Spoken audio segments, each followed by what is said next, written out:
Olá! Enquanto você faz um intervalo no trabalho, ou se diverte no fim de semana, nosso planeta é atingido por descargas elétricas. Você sabia que o raio é um dos fenômenos naturais mais frequentes na Terra? Segundo estimativas, eles aparecem nos céus cerca de 1 bilhão e 400 milhões de vezes por ano, ou seja, são 3 milhões de relâmpagos todos os dias, o que dá 44 descargas elétricas por segundo. Isso significa que enquanto estávamos falando sobre eles, várias centenas de relâmpagos já caíram em algum lugar do mundo. A gente simplesmente precisa aprender mais sobre esse fenômeno. Vamos lá. O relâmpago McQueen era ótimo, claro, mas ele estava muito longe de um raio de verdade. E nem estamos falando do clarão, que se propaga na velocidade da luz, mas da velocidade do próprio impacto. Ela é de aproximadamente 435 mil quilômetros por hora. Quão rápido é isso? Bem, se alguém decidisse dar um passeio veloz e conseguisse montar um raio, sua jornada da Terra à Lua levaria 55 minutos. É praticamente o tempo de um expresso interurbano, só que a viagem é menos confortável. Nele, não dá nem para sentar direito. Apesar do relâmpago parecer enorme no céu, sua largura real é de apenas uns 2 a 3 centímetros. Só que essa descarga elétrica da largura de um dedinho é incrivelmente brilhante por causa da energia concentrada nela. E esta é a segunda razão pela qual é pouco provável que você consiga voar para a Lua em um raio. A temperatura da descarga pode chegar a 30 mil graus Celsius. Para você ter uma ideia, a superfície do Sol é cerca de 5 vezes mais fria. É uma diferença similar à da água fervente e à água do mar no início do verão. Há outra limitação para esse voo. O relâmpago ocorre em 2 microsegundos, ou seja, 2 milionésimos de segundo. Para comparação, uma piscada leva em média 350 mil microsegundos. Mas, como em tudo na vida, também temos exceções aqui. Em 2020, durante observações meteorológicas, 2 recordes incríveis foram registrados. No dia 29 de abril, um raio gigante se estendeu por 767 quilômetros, atravessando Texas, Louisiana e Mississippi, sendo que o comprimento normal de um raio é de alguns quilômetros. Ao ver que as pessoas ficaram impressionadas, o Zeus resolveu ostentar mais uma vez. No dia 18 de junho, o céu sobre o Uruguai e o norte da Argentina foi iluminado por uma descarga elétrica, cujo clarão durou 17 segundos. Pensa um pouco. Um anúncio de 15 segundos no YouTube parece interminável, né? É difícil até imaginar o que sentiram as testemunhas desse raro fenômeno.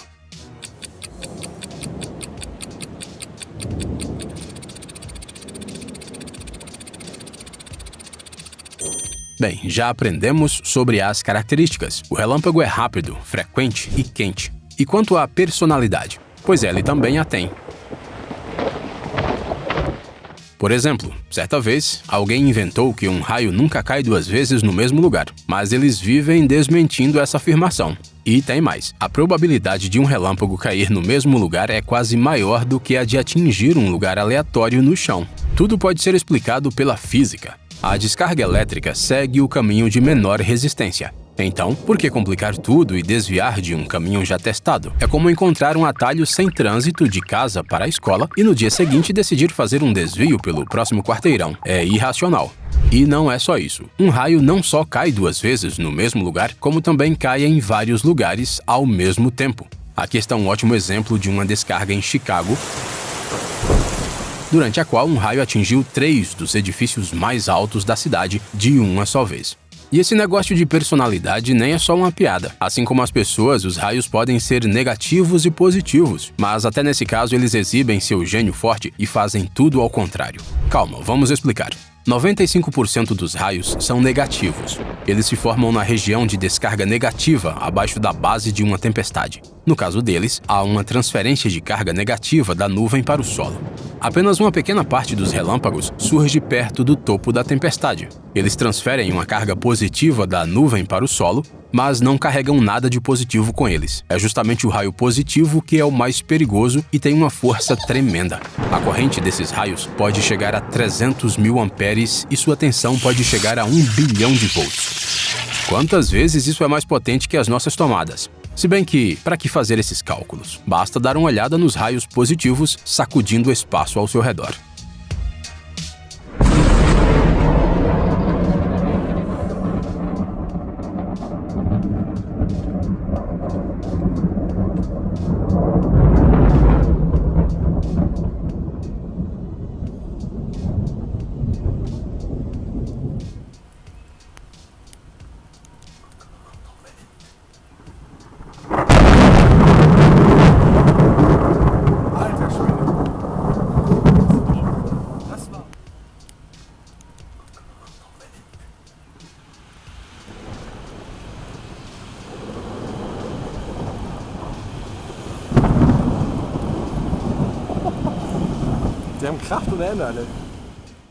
Acredita-se que justamente esse tipo de raio seja responsável por muitos incêndios florestais e danos a linhas de energia. Mas por que eles incendiariam a árvore ou alguns fios se uma descarga normal pode fazer a areia derreter como açúcar? Dude, that is sick Fulgurite action, yeah.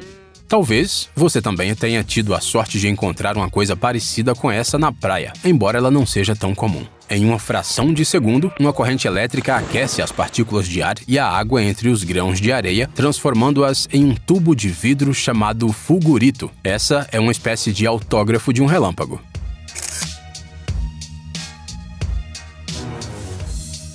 Pode ser que você visite a praia com mais frequência do que os raios, mas você nunca estará tão perto de uma erupção vulcânica quanto eles. É justamente aqui que as tempestades elétricas fazem os seus concertos mais impressionantes. As razões para isso são várias.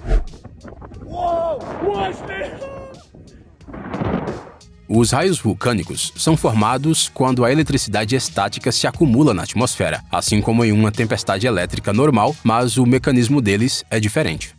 E falando em eletricidade estática nas montanhas, aqui está um sinal claro de que é melhor você descer de lá de cima.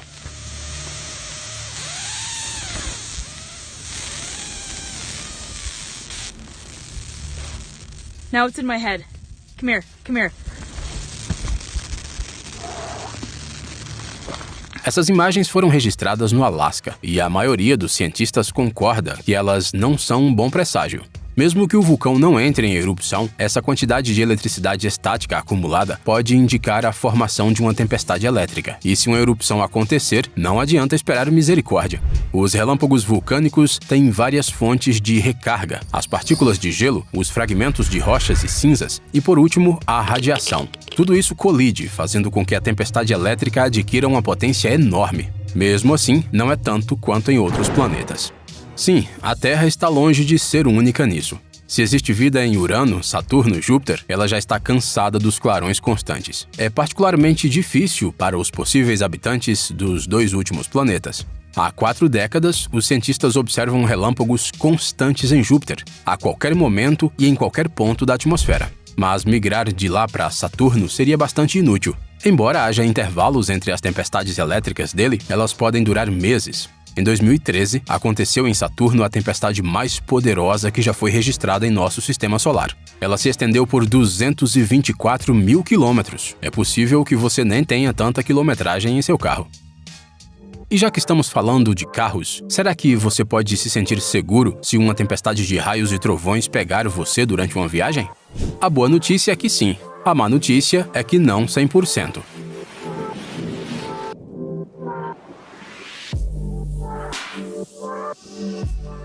Se um raio atingir um carro, ele atingirá a antena ou o teto. Em seguida, a descarga passará pela lataria de metal externa. Neste momento, é melhor não tocar nas partes metálicas internas. Depois disso, ela passará pelos pneus e entrará no solo. Depois desse choque, é pouco provável que seu carro se torne um veículo elétrico. Muito provavelmente, os dispositivos eletrônicos deixarão de funcionar, a antena derreterá e as rodas sofrerão. Mas não dá para negar que este é um preço pequeno. Afinal, você permanecerá vivo, a menos, é claro, que você esqueça de fechar as janelas primeiro. O relâmpago fica só esperando uma brecha para entrar no carro e ser seu passageiro. No entanto, nem mesmo as janelas fechadas puderam salvar o foguete Atlas Centaur. Pois é, até uma espaçonave é alvo fácil para os relâmpagos. Em 1987, a NASA resolveu fazer um lançamento com mau tempo. Seu custo foi de 78 milhões de dólares. Apenas 49 segundos após a decolagem, um raio atingiu o alvo, inutilizou os controles e jogou o foguete no oceano. Felizmente, ele não era tripulado. Temos a sensação de que alguém lá em cima já está de saco cheio de tanta visita. Veja como uma descarga elétrica ataca um foguete Soyuz. A impressão é que, se há risco mesmo em um foguete espacial, se esconder dos raios na água é uma péssima ideia.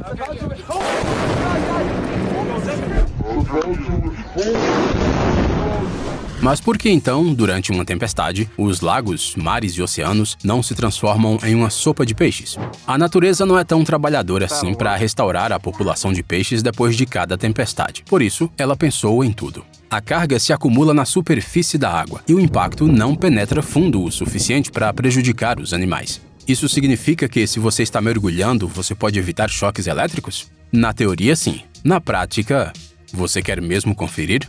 Se bem que existem pessoas que tiveram que experimentar o poder dos raios em si mesmas sem querer. Algumas delas tiveram mais sorte e outras menos.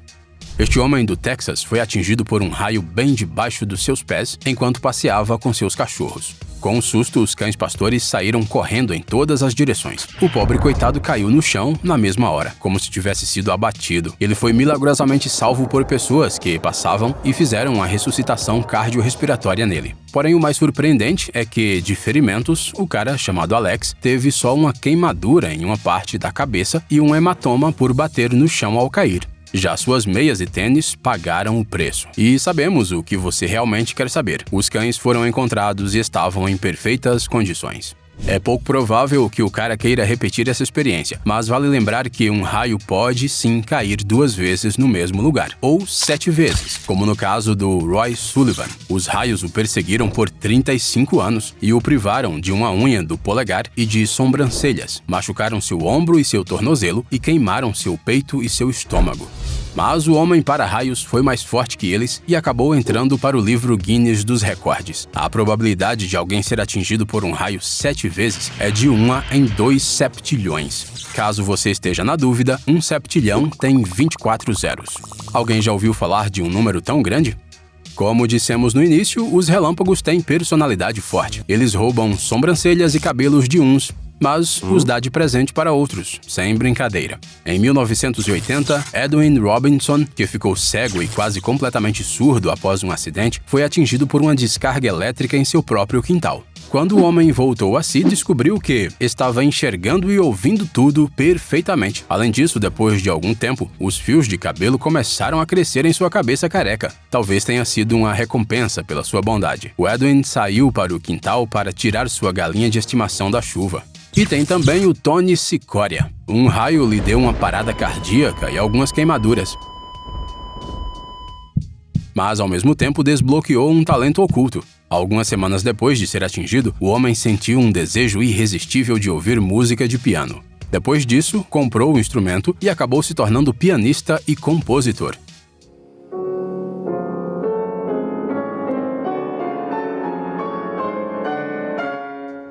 Mesmo assim, é muito mais provável que um relâmpago frite você do que lhe transformar em um X-Men. Então, o que fazer? Tomar as precauções de segurança, é claro. Ou seja, não siga o exemplo desse cara e não se esconda debaixo de árvores. Temos certeza que você conhece essa regra.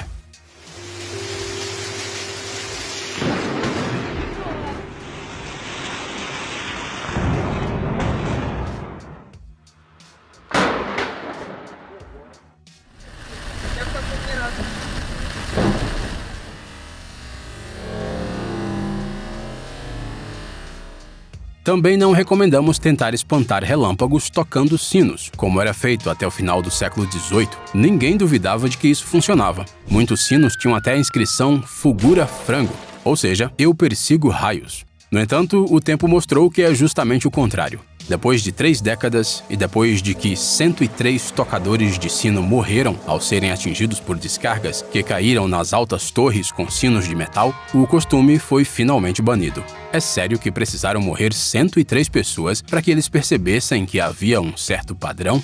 Talvez a melhor solução seja se abrigar em casa, principalmente se ela for na Antártida ou no Egito. Embora cerca de 3 milhões de relâmpagos sejam registrados diariamente no mundo, eles são distribuídos de forma desigual. É quase impossível vê-los no Polo Sul ou no País das Pirâmides. Já na América do Sul, há tempestades elétricas mais do que suficientes. Há um número particularmente grande delas neste lugar pitoresco.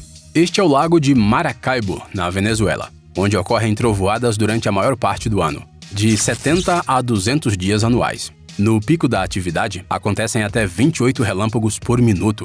Aqui, a probabilidade de ser atingido é a mais alta do mundo. Mas esse espetáculo é tão grande e iluminado que você pode assisti-lo com segurança a uma distância de até 400 quilômetros. Então, se você quer ver a maior tempestade da sua vida, você precisa vir aqui, especialmente agora que você sabe praticamente tudo sobre raios.